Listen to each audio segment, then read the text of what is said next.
اتباع کی وجہ سے، کامل اتباع کی وجہ سے نبوت کے منصب پہ پہنچ گیا۔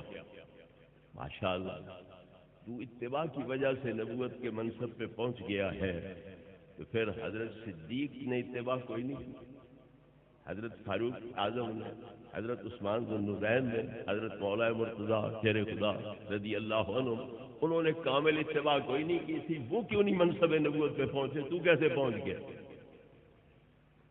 آپ کے منصب نبوت پر پہنچنے کا سبب کیا ہے کہ آپ دن میں صرف 100 مرتبہ پیشاب کرتے تھے۔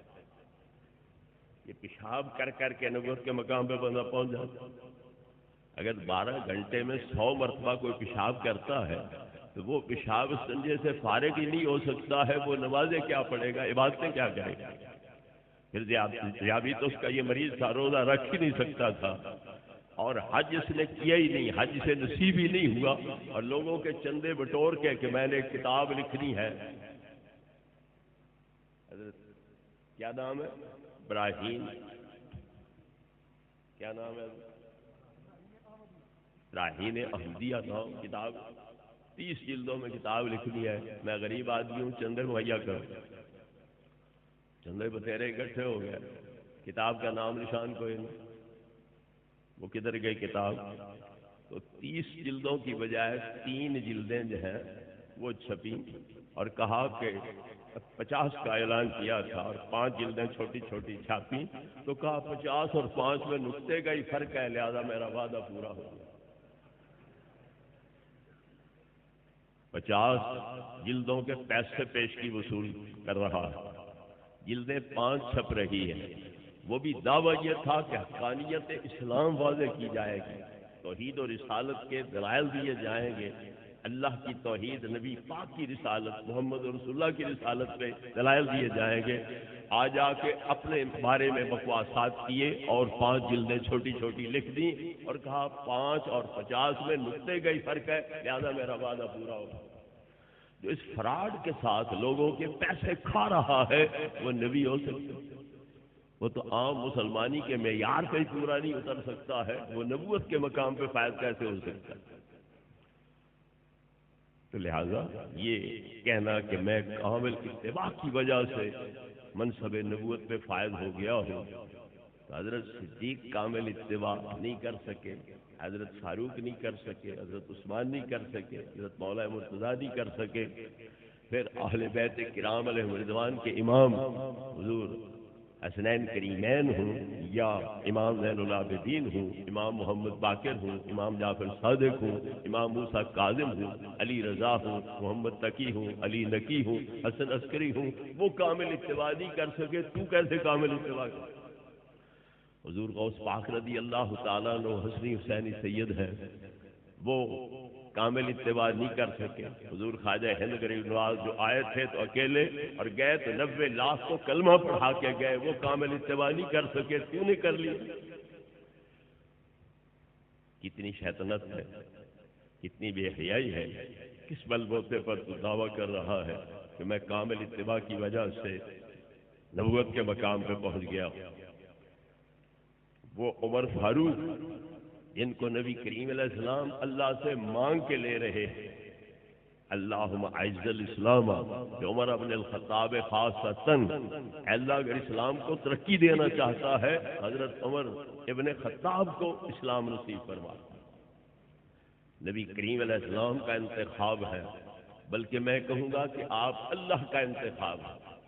سرکار نے 2 میں سے ایک بندے کی بات کی تھی، اید الاسلام بے عمر ابن الخطاب او بے عمر ابن ہشام، یا ابو جہل کے ذریعے اسلام کو ترقی دے یا عمر ابن خطاب کے ذریعے اسلام کو ترقی دے۔ اللہ نے فرمایا ابو جہل کا نام نکال دو، صرف عمر کے بارے میں مجھ سے مطالبہ۔ اب نبی کریم علیہ الصلوۃ والتسلیم نے عرض کیا، اللہم اعز الاسلام عمر ابن الخطاب خاصتاً، بالخصوص عمر فاروق کے ذریعے اسلام کو ترقی عطا فرما۔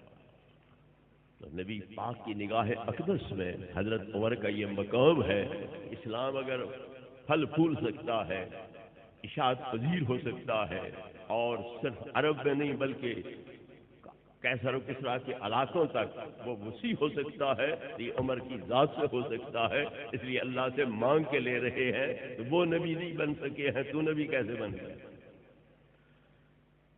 جن کا عند اللہ مقام یہ ہے کہ دریائے نیل خشک ہو گیا، کھیتی باڑی کا کام ٹھپ ہو گیا، لوگ بے وطن ہونے لگے ہیں، گھر بار چھوڑ کے جانے لگے ہیں۔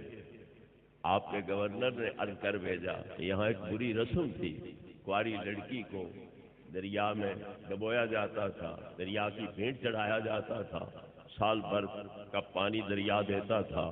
وہ بری ظالمانہ رسم میں نے بند کر دی، پانی دینا دریا نے بند کر دیا۔ اب وہ بری رسم تو میں بند کر سکتا تھا، لیکن دریا سے پانی لینا میرے بس میں نہیں، اس کا انتظام تم کرو۔ آپ کو عریضہ پہنچا، آپ نے انہیں داد تحسین فرمائی، تم نے بڑا اچھا کیا، اور میں دریا کے نام آرڈر بھیج رہا ہوں، یہ دریا کے حوالے کر۔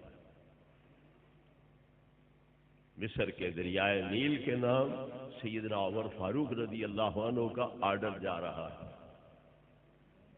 گورنر نے یہ نہیں سوچا کہ میرے خلیفے سے تو کوتاہی ہو گئی، تو میں پاگل کیوں بنوں، لوگوں کے سامنے خط دریا کے حوالے کروں۔ وہ حیران ہوں گے کہ نہ اس کی کھوپڑی ہے، نہ اس میں مغز ہے، نہ اس کی آنکھیں ہیں، نہ وہ عربی بولی سمجھ سکتا ہے، لکھا ہوا پڑھ سکتا ہے۔ یہ مسلمان بڑے عجیب پگلے ہیں کہ یہ دریا کے نام چٹھیاں لکھ رہے ہیں۔ تو میں کیوں مذاق بنوں، میں کیوں ہدف تنقید بنوں، میں یہ چٹھی دریا کے حوالے کیوں کروں؟ وہ سمجھتے تھے کہ لکھنے والے کا مقام کیا ہے۔ ذہانت ذکاوت کے عقل مندی کے 10 حصوں میں سے 9 حصے حضرت عمر کے پاس سے، 10واں حصہ پوری مخلوق کے پاس۔ اس لیے حضرت عمر کی ذہانت فطانت پہ کون اعتراض کر سکتا تھا؟ تو لے گئے، چٹھی دریا کے حوالے کر دی۔ شام کو چٹھی دریا کو پہنچی ہے، صبح تک لبا لب ہو کے 16 ہاتھ پانی اس کا اوپر چڑھ آیا اور لبا لب ہو کے بہ رہا۔ وہ دن گیا، آج کا آیا، پھر اس نے لڑکی کا مطالبہ نہیں کیا، اگر کہ حضرت عمر دنیا سے کچھ بھی فرما گئے، اگر حکم حضرت عمر کا اب بھی وہ مانے ہوئے ہیں اور اس پہ عمل پیرا۔ مدینہ پاک کی زمین پہ، مدینہ پاک کی زمین پہ زلزلہ آ گیا، کچے مکان ہیں پتھر کے،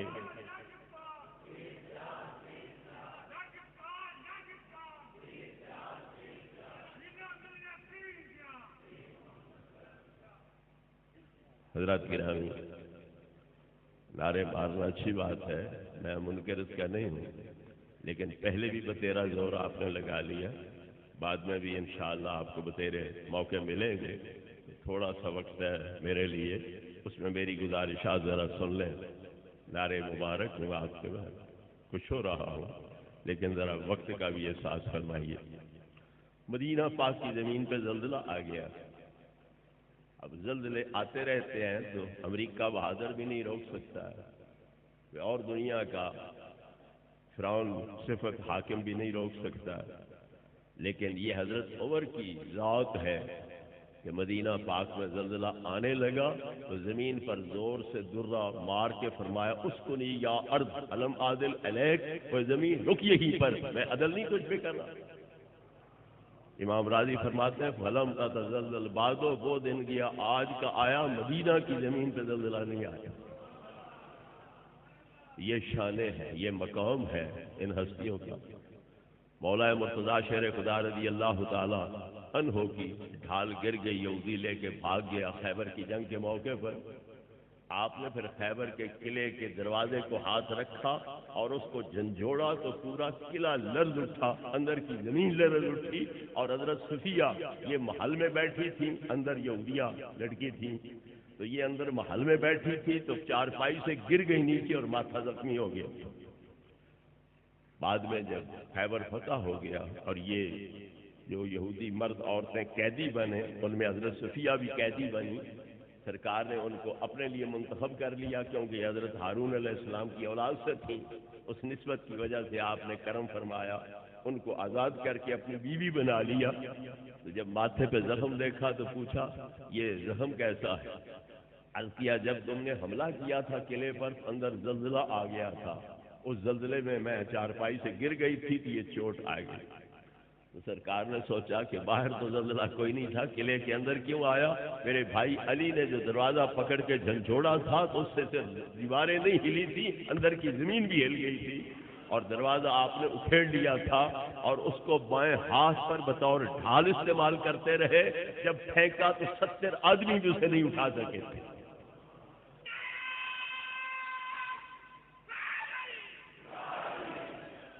70 آدمی اس کو ہلا نہیں سکے، جو آپ بائیں ہاتھ پر بطور ڈھال استعمال فرماتے رہے.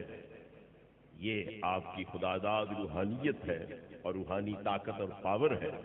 پھر چشتی، قادری، سہروردی سلسلے کے نبی پاک کے بعد آپ پیر ہیں، اور قیامت تک انشاءاللہ یہ سلسلے اور فیض آپ کا جاری رہے گا. جو اتنے لاکھوں کروڑوں ولی پیدا کرنے والے ہیں، اگر وہ کامل متبع نہیں ہے تو جسے پیشاب سے فرصت نہیں تھی وہ خبیث کیسے نبی بننے کے قابل ہو؟ حضرات گرامی، نبی پاک کا یہ کمال کون سا ہوگا کہ 13 صدیاں گزرنے کے بعد ایک ایسا بندہ کامل پیدا ہوا جسے نبوت کا منصب ملا لیکن پیشاب سے فرصت نہیں، اور وہ انگریز کی نوکری کا پابند ہے. انگریز کی خاطر فتوے جڑ رہا ہے کہ چھوڑ دو اب دوستو جہاد کا خیال، حرام ہے دین کے لیے لڑنا اور قتال. یہ وہ فتوے دے رہا. حضور شیخ الاسلام خواجہ قمر الدین رحمۃ اللہ تعالی علیہ نے نبی کریم علیہ الصلوۃ والتسلیم کی حدیث لکھ بھیجی قادیان مرکز میں کہ نبی پاک صلی اللہ علیہ وسلم فرماتے ہیں کہ قیامت تک یہ جہاد میٹھا پیارا رہے گا، سرسبز شاداب رہے گا، اور اس کی بدولت اسلام پھلتا پھولتا رہے گا. لیکن سینشأ نشو من قبل المشرق یقولون لا جہاد ولا رباط الا انہم اولئک وقود النار. ان قریب مشرق سے ایک گروہ نکلے گا جو یہ کہیں گے کہ کوئی جہاد نہیں ہے، کوئی جنگیں نہیں ہیں، کوئی میدان کارزار میں جانے کی ضرورت نہیں ہے، اب جہاد حرام ہے، ناجائز ہے، میں سنی مذہب کو مٹانے کے لیے آیا ہوں. یہ فرقہ ایک پیدا ہوگا. تو آپ نے یہ حدیث پاک لکھ بھیجی قادیان میں، تو مرزائیوں کو اور جواب کوئی نہ آیا. یہی کہا کہ سیال شریف بھی تو مشرق میں ہے، اگر قادیان مدینہ پاک سے مشرق میں ہے تو سیال شریف بھی تو مشرق میں ہے. لیکن اتنی جہالت ہے، باقت ہے کہ سیال شریف مشرق میں تو ہے لیکن وہ تو جہاد کو فرض سمجھتے، ہر وقت جہاد کے لیے کمر بستہ ہے، تیار ہے. آپ نے نشانوں کی مشق کی ہوئی تھی تاکہ تیر چلانے پڑے، بندوق چلانی پڑے، توپ چلانی پڑے، تو ہر قسم کا اسلحہ جو ہے وہ چلانے کا طریقہ سلیقہ تھا. اور گھوڑوں پر سواری کی آپ نے مشق کر رکھی تھی. آپ کے والد گرامی حضور خواجہ محمد ضیاء الدین صاحب رحمۃ اللہ علیہ وہ ہر وقت کسی جذبے کے ساتھ ہوتے تھے اور اپنی گھوڑی کو کہتے تھے وہ وقت کب آئے گا کہ جب تیرا خون بھی اللہ کے راہ میں بہہ رہا ہوگا اور میرا خون بھی بہہ رہا ہوگا. سیال شریف کی بستی تو مشرق میں ہے لیکن وہ مدینہ پاک والی بستی کا نمونہ ہے، وہ امریکہ کی کسی بستی کا نمونہ نہیں. وہ نبی پاک کے دین کی سربلندی کی خاطر جہاد کرنے کا جذبہ اپنے دل میں رکھتے تھے. بہرحال مرزا جی نے صرف خدمت کی ہے، انگریز کی خدمت کی ہے اور اس کی خاطر یہ فتوے جڑے ہیں. اور امریکہ بہادر نے اس ہستی کو پیدا اس لیے کیا تھا تاکہ اسلام میں فتنہ پیدا کرے اور لوگوں کے دلوں سے جہاد کا جذبہ جو ہے وہ ختم ہو جائے. حضرات گرامی، نبی کریم علیہ الصلوۃ والتسلیم نے ختم نبوت کے منصب کو کتنے پیارے انداز میں بیان فرمایا. آپ فرماتے ہیں ان بنی اسرائیل کانت تسوسهم الانبیاء کلما ہلاک نبی خلفہ نبی. انبیاء بنی اسرائیل کا طریقہ یہ تھا کہ نبیوں کے ذریعے ہی قوم کی نگرانی کی جاتی تھی، حفاظت کی جاتی تھی، تربیت کی جاتی تھی، ان کو اعمال پر آمادہ کیا جاتا تھا، غلط کام پر سزائیں دی جاتی تھی. یہ صرف نبیوں کا کام تھا. کلما ہلاک نبی خلفہ نبی، اگر ایک نبی کا وصال ہوتا تو دوسرا نبی اس کی جگہ سنبھال لیتا. لیکن میرا دور ہے تو لا نبی بعدی وسیکون خلفاء، میرے بعد خلیفے ہوں گے، نبی کوئی نہیں ہوگا. کتنا واضح انداز میں آپ نے سمجھا دیا کہ وہاں انبیاء کے ذریعے بنی اسرائیل کا کنٹرول ہوتا تھا، نظم و ضبط ہوتا تھا، لیکن اب یہ نظم و ضبط انبیاء کے ذریعے نہیں ہوگا بلکہ خلفاء کے ذریعے ہوگا۔ کتنا واضح طور پر آپ نے اپنی ختم نبوت کو بیان فرما دیا۔ آپ فرماتے ہیں کہ میری اور انبیاء کرام علیہ السلام کی مثال اس طرح سمجھو جس طرح ایک محل بنایا جائے، بڑا اعلیٰ طریقے پر عالی شان محل بنایا جائے، مگر ایک اینٹ کی جگہ خالی چھوڑ دی جائے اور مکان والا لوگوں کو دعوت نظارہ دے، وہ آئیں اس کے مکان کو دیکھیں، اس کی خوبصورتی کو دیکھ کے بڑے حیران ہوں، دنگ ہوں، لیکن ہر ایک کی نظر اس اینٹ والی جگہ پہ پڑے، کاش یہ لگی ہوتی تو مکان بڑا مکمل تھا، یہ نہیں لگی ہوئی، یہ خالی جگہ کیوں چھوڑی گئی ہے؟ تو محبوب کریم علیہ السلام نے فرمایا انا صددت موضع تلک اللبنۃ، میں نے اس اینٹ کی جگہ کو پر کر دیا ہے۔ اور دوسری روایت ہے انا اللبنۃ وانا خاتم النبیین، وہ قصر نبوت کی اور رسالت کے محل کی آخری اینٹ میں ہوں جس نے اس خلا کو پر کیا ہے، اور اب میرے بعد کوئی نبی نہیں آ سکتا۔ جس طرح مکان کے مکمل ہونے کے بعد ایک اینٹ کی جگہ تھی وہ بھی پر ہو گئی، اب کسی مزید اینٹ کی گنجائش نہیں، تو پھر میرے آنے پر قصر نبوت کی بھی تکمیل ہو چکی ہے، اب اور کسی اینٹ کے رکھنے کی قطعاً کوئی گنجائش نہیں ہے۔ اتنی واضح مثال کے باوجود بھی کہنا نہیں میں اس اینٹ کے اندر اینٹ، مرزا کہتا ہے کہ میں اس اینٹ کے اندر اینٹ ہوں۔ مرزا جی اگر بٹھے سے سودا کریں اینٹوں کا، بٹھے والا ایک اینٹ پکڑا دے، مرزا جی کہیں میں نے تو 1,00,000 اینٹ کا سودا کیا تھا، پیسے دے دیے تھے، تم ایک اینٹ دے رہے، وہ کہے 1,00,000 اینٹ اس کے اندر، پھر مرزا جی مان جائے۔ ان سے پوچھو کہ جوہر کے اندر جوہر کا حلول، کسی ٹھوس چیز کے اندر ٹھوس چیز کا حلول عقلاً محال ہے۔ ایک جسم کا حلول دوسرے جسم کے اندر، وجم اس کا اتنا ہی رہے، لمبائی چوڑائی موٹائی اتنی رہ جائے، یہ عقلاً محال ہے۔ مرزا جی نبی ہو کر ایسی باتیں کر رہے ہیں جو پاگل سے پاگل آدمی بھی نہیں کر سکتا کہ اینٹ کے اندر اینٹ ہے۔ حضرات گرامی، محبوب پاک صلی اللہ علیہ وسلم ارشاد فرماتے ہیں ان الرسالۃ والنبوۃ قد انقطعت، نبوت اور رسالت ختم ہو گئی، لا رسول بعدی ولا نبی، میرے بعد نہ کوئی رسول ہو سکتا ہے نہ نبی ہو سکتا ہے، ہاں ہو سکتے ہیں تو مبشرات ہو سکتے ہیں۔ عرض کیا گیا یا رسول اللہ مبشرات کیا ہے؟ سچے خواب جو کسی مومن کو دکھائے جائیں یا کوئی مومن آپ دیکھے، یعنی یا اللہ اپنی قدرت سے اسے دکھلائے یا بندہ اپنی صلاحیت کے مطابق دیکھ لے، سچے خوابوں کی گنجائش ہے اور نبوت کی قطعاً کوئی گنجائش نہیں۔ یہ محبوب کریم علیہ الصلوۃ والتسلیم کا ارشاد گرامی ہے۔ حضرت سیدنا عمر فاروق رضی اللہ عنہ کے بارے میں فرمایا لو کان بعدی نبی لکان عمر، میرے بعد اگر کوئی نبی ہوتا تو عمر فاروق ہوتے، لیکن چونکہ نبی نہیں آ سکتا لہذا عمر فاروق بھی نبی نہیں بن سکتے۔ یہ نتیجہ نکالو پھر بھی ٹھیک ہے، یا یوں کہو کہ عمر فاروق نبی نہیں بنے لہذا آپ کے بعد کوئی نبی نہیں آ سکتا۔ سورج چڑھے گا تو دن موجود ہو جائے گا، سورج چڑھا ہوا تو انہیں دیکھ لیا تو فیصلہ کر لو کہ دن موجود ہو گیا، یا تم سورج چڑھتا نہیں دیکھ رہے ہو لیکن روشنی دیکھ رہے ہو تو پھر بھی تم فیصلہ دو گے کہ چونکہ روشنی موجود ہے لہذا دن چڑھ گیا۔ تو دونوں طرح کے نتیجے ٹھیک ہیں کہ چونکہ میرے بعد نبوت نہیں ہے لہذا عمر نبی نہیں بن سکتے، یا چونکہ عمر تمام تر صلاحیتوں کے باوجود منصب نبوت میں فائز نہیں ہوئے لہذا نبی پاک کے بعد کوئی شخص بھی نبی نہیں بن سکتا۔ مولا مرتضیٰ حضرت سیدنا علی شیر خدا رضی اللہ تعالیٰ عنہ کو سرکار نے فرمایا تم مدینہ میں ٹھہرو، میں باقی صحابہ کو ساتھ لے کے تبوک کی جنگ پہ جاتا۔ مولا مرتضیٰ شیر خدا رضی اللہ عنہ کو ذرا یہ بات چبھی، کیا میرے ہاتھوں میں زور نہیں؟ میں جہاد نہیں کر سکتا، میں لڑائی نہیں لڑ سکتا، کافروں کو تحتیگ نہیں کر سکتا، مجھے بچوں اور عورتوں میں چھوڑا جا رہا ہے۔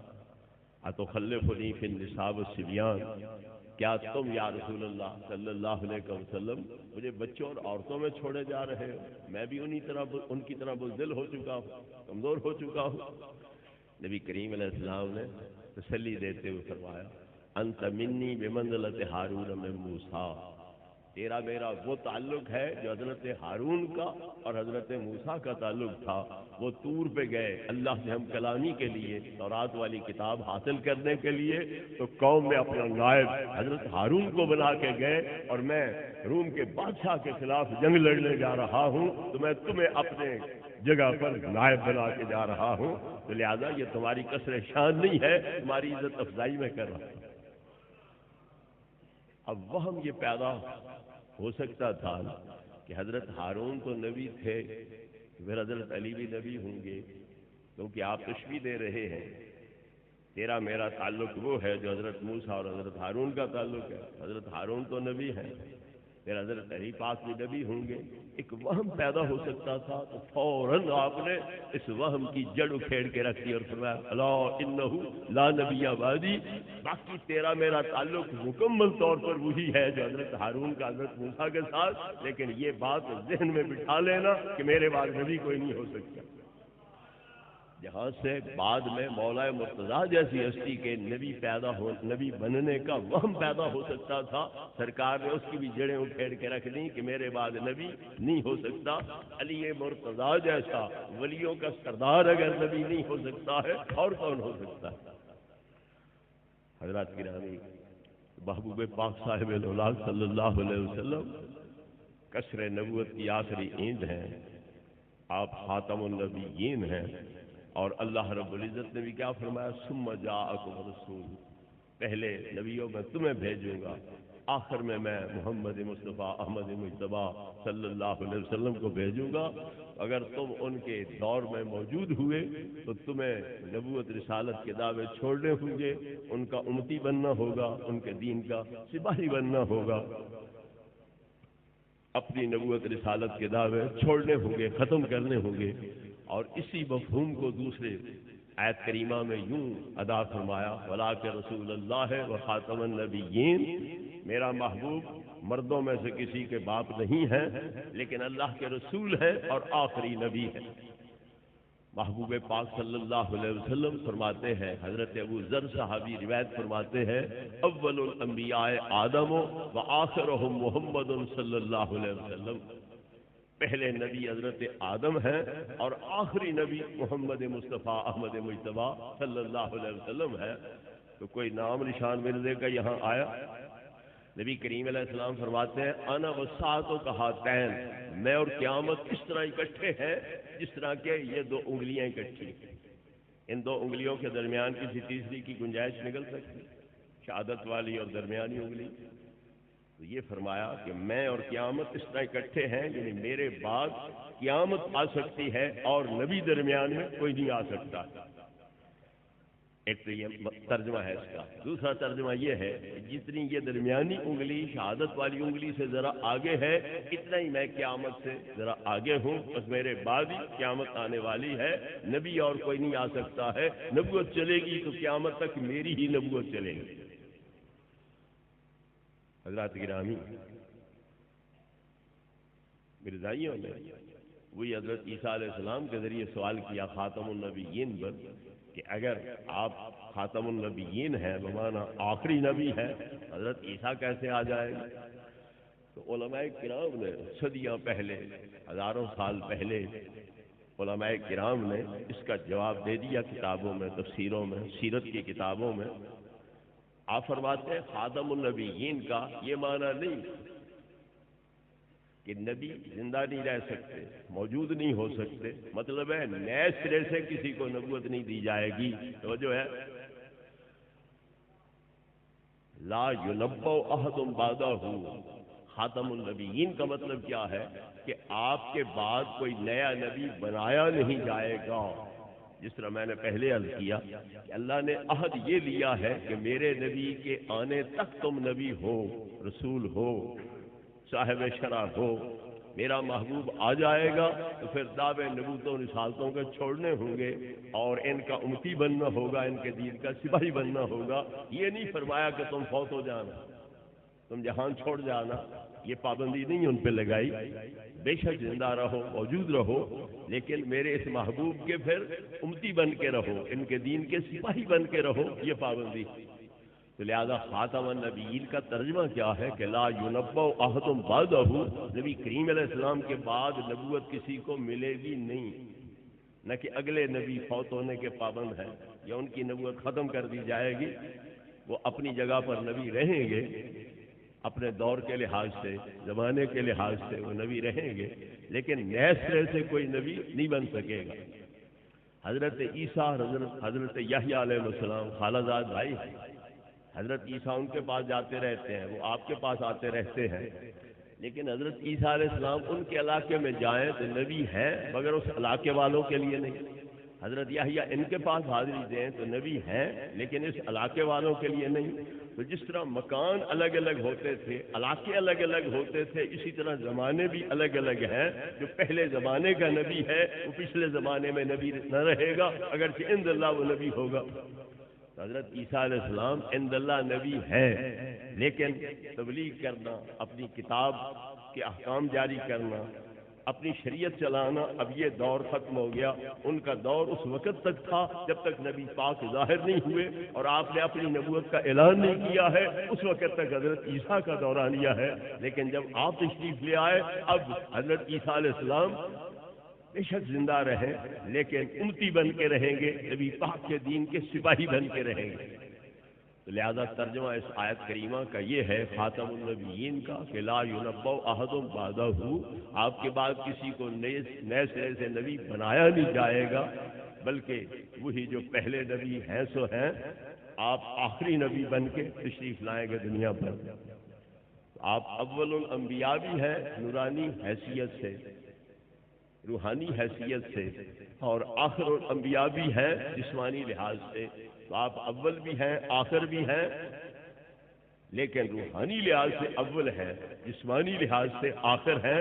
جسمانی لحاظ سے اگر اول ہیں تو آدم علیہ السلام اول، یہی نبی کریم علیہ السلام کی حدیث بھی ہے، اور یہی ہمارے عقائد کا مسئلہ بھی ہے۔ اول الانبیاء آدم و آخرہم محمد صلی اللہ علیہ وسلم، اور حضرت ابو ذر سے یعنی انہی الفاظ کے ساتھ یہ حدیث بھی منقول ہے، اول الانبیاء آدم و آخرہم محمد صلی اللہ علیہ وسلم۔ تو لہذا محبوب کریم علیہ الصلوۃ والتسلیم یہ بنیاد بھی ہے پوری کائنات کی، اور منتہا بھی ہیں سلسلہ انبیاء علیہ الصلوۃ والسلام کا۔ تو آپ کے بعد کسی نئے نبی کی گنجائش نہیں ہے۔ حضرت سیدنا عمر فاروق رضی اللہ عنہ تورات کے کچھ ورق لے آئے، نبی کریم علیہ الصلوۃ والتسلیم کو عرض کیا کہ یہ تورات کے ورق ہیں، مجھے ایک یہودی نے یہ دیے ہیں مطالعے کے لیے، اور آپ پڑھنے بیٹھ گئے تو سرکار کے چہرے کا رنگ بدل گیا، غصے کی وجہ سے چہرہ لال ہو گیا۔ وہ تو پڑھنے میں مصروف تھے، توجہ نہیں تھی ادھر۔ حضرت صدیق اکبر رضی اللہ عنہ نے فرمایا سکلت کا امو کا اما ترا ما بوجہ رسول اللہ، تجھے تیری ماں روئے یعنی تو مرے، دیکھ نہیں رہا سرکار کے چہرے پاک کا رنگ کیا؟ آپ کا چہرہ غصے سے لال ہو چکا ہے، تو تورات کے ورق پڑھے جا رہا ہے، دیکھ تو صحیح۔ آپ نے جو نگاہ اٹھا کے دیکھا سرکار کے چہرے پر جلال، ناراضگی کے اثرات، عرض کیا اعوذ باللہ من غضب اللہ وغضب رسولہ، رضینا باللہ ربا وبالاسلام دینا وبمحمد رسولا۔ میں اللہ کے غضب سے بھی پناہ مانگتا ہوں، نبی پاک کے غضب سے بھی پناہ مانگتا ہوں، میں اللہ کے اوپر بطور غضب راضی ہوں، اسلام پر بطور دین راضی ہوں، اور آپ کی ذات پاک پر یا رسول اللہ بطور رسول راضی ہوں۔ ہم تو تورات سے آپ کی شانیں معلوم کرنے کے لیے تورات کا مطالعہ کرتے ہیں، نہ کہ کوئی شک ہے ہمیں قرآن میں یا آپ کی نبوت میں، رسالت میں۔ تو نبی کریم علیہ السلام نے کیا فرمایا؟ لو بدا لکم موسیٰ فاتبعتموہ وترکتمونی لضللتم عن سواء السبیل، اگر موسیٰ کلیم آج ظاہر ہو جائیں اور تم ان کی اتباع شروع کر لو اور مجھے چھوڑ دو تو تم سارے گمراہ ہو جاؤ۔ موسیٰ علیہ السلام کی اتباع کرنے سے تم گمراہ ہو جاؤ گے، تو پھر مرزے کی اتباع کرنے سے ہم ہدایت پر آ جائیں۔ وہ کلیم خدا ہے، تورات کے مالک ہیں، سینکڑوں نبی، ہزاروں نبی ان کی تورات کا درس لینے کے لیے آئے ہیں، بڑے لمبے عرصے تک ان کی نبوت اور تعلیم جو ہے وہ جاری رہی، شریعت جاری رہی۔ حضرت عیسیٰ علیہ السلام تک یہ 1500 سال کا پیریڈ بنتا ہے جس میں آپ کی شریعت چلتی رہی اور ہزاروں پیغمبر آپ کی کتاب کی اور آپ کے دین کی تبلیغ کرتے رہے۔ لیکن نبی کریم علیہ السلام فرماتے ہیں کہ اگر موسیٰ کلیم آج ظاہر ہو جائیں اور تم مجھے چھوڑ کے ان کی اتباع شروع کر دو تو تم سارے گمراہ ہو جاؤ گے۔ اور فرمایا لو کان موسیٰ حیا لما وسعہ الا اتباعی، اگر موسیٰ کلیم جسمانی حیات کے ساتھ زندہ ہوتے تو وہ بھی میرے امتی بنے بغیر نہ رہ سکتے، امتی بنے بغیر انہیں چارہ کوئی نہ ہوتا۔ توجہ فرماؤ، مرزے کی نبوت تو قابل اعتراض، حدیث کے خلاف، آیات کے خلاف ہے۔ جس موسیٰ کلیم کا برحق نبی ہونا قرآن سے ثابت، حدیثوں سے ثابت ہے، اگر وہ آج ظاہر ہو جائیں تو ان کا امتی بننا بھی جائز نہیں ہے، تو پھر اس خبیث کا امتی بننا کیسے جائز ہو سکتا؟ موسیٰ کلیم تو اپنے دور کے برحق نبی، لیکن نبی کریم علیہ السلام فرماتے ہیں لو کان موسیٰ حیا لما وسعہ الا اتباعی، اگر موسیٰ کلیم زندہ ہوتے تو انہیں بھی میرا امتی بنے بغیر چارہ نہ ہوتا، تو پھر وہ نبوت کا دعویٰ کر کیسے سکتے تھے اور ہم ان کے امتی بن کیسے سکتے تھے؟ جب ان کا نبی بننا اب اور دعویٰ نبوت کا کرنا اب یہ درست نہیں، ہمارا ان کے حلقہ غلامی میں جانا درست نہیں، تو پھر اس مرزے کی غلامی میں جانے کا تو کیا؟ نبی کریم علیہ الصلوۃ والتسلیم نے معاشر کے معاملات کو بیان کیا، آخر میں ذرا 2-3 منٹ توجہ فرمایا۔ نبی کریم علیہ الصلوۃ والتسلیم نے اعلانات فرمائے، آخرت میں جو اپنی شان ہے، قیامت کے دن جو اپنی شان ہے وہ بیان کرتے ہوئے فرمایا کہ انا خطیبہم اذا انصتوا، جب نبی چپ ہو جائیں گے تو ان کی طرف سے اللہ کے ساتھ بولنے والا میں ہوں گا۔ انا مستشفعہم اذا حبسوا، جب انہیں روک دیا جائے گا تو ان کی شفاعت کرنے والا میں ہوں گا۔ انا مبشرہم اذا یئسوا، جب وہ مایوس ہونے لگیں گے تو انہیں بشارتیں دینے والا میں ہوں گا۔ اور محبوب پاک فرماتے ہیں اللہ نے جنت نبیوں پہ حرام کر دی ہے جب تک کہ میں نہ داخل ہو جاؤں، امتوں پہ حرام کر دی ہے جب تک کہ میری امت نہ داخل ہو جائے۔ اس طرح کی شان نبی کریم علیہ الصلوۃ والتسلیم نے اپنی بیان فرمائی۔ سوال یہ ہے کہ اس طرح کی شانیں کیوں بیان کی کہ لوگ شفیع کی تلاش میں پھریں گے، حضرت آدم کے پاس جائیں گے، وہ کہیں گے میں تو اپنی فکر میں ہوں، جاؤ نوح علیہ السلام کے پاس، ان کے پاس جائیں گے، وہ کہیں گے میں تو اپنی فکر میں ہوں، جاؤ ابراہیم خلیل اللہ کے پاس، وہ کہیں گے میں تو اپنی فکر میں ہوں، جاؤ موسیٰ کلیم اللہ کے پاس، ان کے پاس جائیں گے تو وہ کہیں گے میں تو اپنی فکر میں ہوں، جاؤ عیسیٰ روح اللہ کے پاس، وہ کہیں گے نجات چاہتے ہو تو جاؤ محمد رسول اللہ کے پاس، اور کوئی نہیں سفارش کر سکتا۔ تو یہ سب کچھ نبی کریم علیہ السلام نے بیان کیوں فرمایا؟ قیامت کے دن ہر کسی کو پتہ چل جاتا کون شفیع آسیہ ہے، کون شفیع مجرمہ ہے، کون مقام محمود کا مالک ہے، ہر ایک کو پتہ چل جاتا۔ اب یہاں بتلانے کی ضرورت کیا تھی؟ تو نبی کریم علیہ الصلوۃ والتسلیم کے اس فرمان کی حکمت بیان کرتے ہوئے علماء کرام نے کیا فرمایا کہ تم ہو میری امت، جب سارے نبیوں کی امتیں میرے در پہ سوالی بن کے آئیں گی، سارے نبی میری طرف محتاج ہوں گے، تو تمہیں میرے ہو کے کسی اور در پہ جانے کی نہیں ضرورت، تم اپنی جگہ پہ ٹھہرے رہنا، میں خود رحمت کا بادل بن کے تمہارے اوپر سایہ کر لوں گا۔ نبی کریم علیہ الصلوۃ والتسلیم کو غیرت آ رہی ہے کہ میرے امتی ہو کر کسی اور در پہ کیوں جائیں، کسی اور صحیح کے سامنے کاسا گدائی کا کیوں پھیلائیں، کسی سے شفاعت کی بھیک کیوں مانگیں۔ اس لیے نبی کریم علیہ السلام یہ خوشخبریاں سنا رہے ہیں کہ یوم یرغب الی الخلق کلہم الا ابراہیم، قیامت کے دن ابراہیم خلیل اللہ بھی میری پناہ پکڑ رہا ہوگا، میرا سایہ رحمت ڈھونڈ رہا ہوگا، سارے نبی میری پناہ لے رہے ہوں گے، ساری امتیں میری پناہ ڈھونڈ رہے ہوں گے، پھر تمہیں میرے ہو کر کسی در پہ جانے کی ضرورت نہیں، تم اپنی جگہ پہ ٹھہرے رہنا، میں خود بخود تمہیں سنبھال لوں گا اور رحمت کا بادل بن کے تمہارے اوپر سایہ کر لوں گا۔ پھر ایسے کریم نبی کے ہوتے ہوئے شفیع آسیاں کے ہوتے ہوئے، شفیع پیغمبران کے ہوتے ہوئے ہم کسی اور کی طرف تکیں ہی کیوں، دیکھیں ہی کیوں، اس کا خیال ہی کیسے آئے؟ پھر وہ جو کرم خاکی ہو، جو بندے دا پتر ہی نہ ہو، اور جو جائے شرم ہو، کرم خاکی ہوں پیارے، نہ میں آدم زاد ہوں بشر کی